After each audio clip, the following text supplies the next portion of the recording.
नमस्कार, आईच्या किचनमध्ये आपले खूप खूप स्वागत आहे। आज मी तुम्हाला वाळवणाची एक रेसिपी दाखवणार आहे।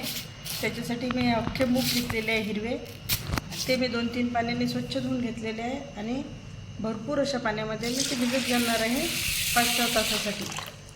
आता हे मी असेच ठेवून देणार आहे आणि 5-6 तासानंतर आपण पुढची प्रोसिजर करू। 5-6 तासासाठी भिजवलेले जे मूग आहे हे मी आता एका कपड्यामध्ये स्वच्छ धुवून बांधून घेणार आहे, म्हणजे रात्रभर याला कोंब येतील।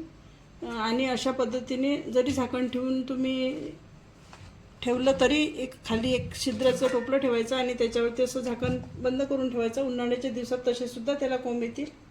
असं मी रात्रभर हे 12 तासासाठी ठेवून देणार आहे। रात्रभर हे मूग मी अशा पद्धतीने झाकून ठेवले होते। उन्हाळा असल्यामुळे याला लवकर कोंब येतात आणि थंडीच्या दिवसात थोडा कोंब यायला उशीर लागतो। तुम्ही बांधून सुद्धा ठेवू शकता। याच पद्धतीने तुम्ही मटकीचे कोंब आणून सुद्धा सांडगे करू शकता, वड्या किंवा सांडगे करू शकता। आणि ह्या कळण्याच्या वड्या ज्या पद्धतीने लागतात त्याच पद्धतीने लागतात। त्याच्यामध्ये मी हिरवी कोथिंबीर आणि जिरं सुद्धा वाटून घेणार आहे मिक्सरमध्ये। लसूण आणि मीठ घालायचं नाही आहे, कारण लसूण आणि मीठ जर घातलं तर वडी कडक होते आणि शिजायला सुद्धा खूप वेळ लागतो।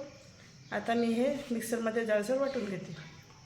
हिरवी कोथिंबीर जर तुमच्याकडे नसेल तर तुम्ही हिरव्या कोथिंबीरऐवजी धनेपूड घालू शकता। हे माझं दुसऱ्या पद्धतीचं कळण्याचं मिश्रण वाटून झालेलं आहे आणि जेव्हा याला कोंब आले होते ते मी 2 वेळा स्वच्छ पाण्याने धुवून घेतलेले आहे कोंब आल्यानंतर, कारण मुगाला जो उग्र वास असतो तो निघून जातो। आता मी याच्या वड्या घालून घेते। वड्या शक्यतो थंडीच्या दिवसात घालायच्या असतात, जानेवारी किंवा डिसेंबर महिन्यामध्ये, म्हणजे त्याच्यामध्ये थंडी भरते आणि चवसुद्धा छान लागते। परंतु माझा व्हिडिओ काढणं झालेला नाही, त्याच्यामुळे मी तुम्हाला हे आत्ता दाखवत आहे। आणि थंडीच्या दिवसात जी ओली कांद्याची पात येते कोवळी, ती सुद्धा हे मिश्रण वाटल्यानंतर याच्यामध्ये चिरून घातली आणि नंतर वड्या घातल्या तर त्या चवीला सुद्धा खूप छान लागतं। अशा पद्धतीने आता मी वड्या घालून घेते।